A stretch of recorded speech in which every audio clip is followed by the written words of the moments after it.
आता ही चादर दाखवण्याचं मागचं कारण हे आहे की आज ही चादर मी वॉश केली आणि वॉश करताना बॉर्डरवर पण राहत नाही आणि आपल्यापाशी मेड इन पाकिस्तान गोष्ट म्हणजे माझ्या घरात आहे. खूप संताप होतोय माझा. अजून एक गोष्ट सांगते, मी हा पण विचार केला की हे कुठून येतंय.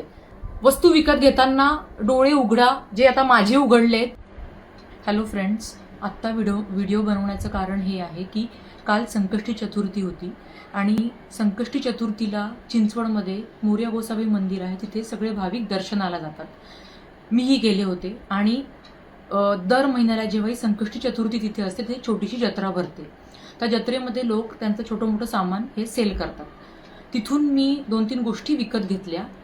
ओके, आणि ही चादरसुद्धा मी तिथून विकत घेतली.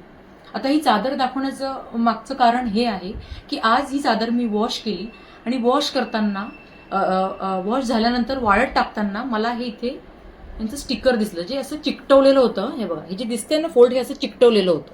मी हे असं ओपन केलं आणि वाचलं. तुम्ही पण वाचा. दिसतंय, मेड इन पाकिस्तान. आपण कुठे राहतोय, बॉर्डरवर पण राहत नाही आणि आपल्यापाशी मेड इन पाकिस्तान गोष्ट म्हणजे माझ्या घरात आहे. खूप संताप होतोय माझा. माझ्यासारख्या कितीतरी लोक, म्हणजे खूप लोकांनी तिथून चादरी विकत घेतल्या, म्हणजे त्यांच्या घरातही ही वस्तू गेली. कोणाला आपण रोजगार उपलब्ध करून देतो आहोत? कुठून येतंय? पहिली गोष्ट तर हे कुठून येतंय इथे. अजून एक गोष्ट सांगते, मी हा पण विचार केला की हे कुठून येतंय. हे जेव्हा मी गुगलला सर्च केलं तर पाकिस्तानी गुड्स इंडियामध्ये बॅन आहेत. ते इम्पोर्ट नाही करू शकत इथे. तुम्ही इथे गुगल केलं की तुम्हाला सगळं दिसेल. कम्प्लिटली बॅन आहे.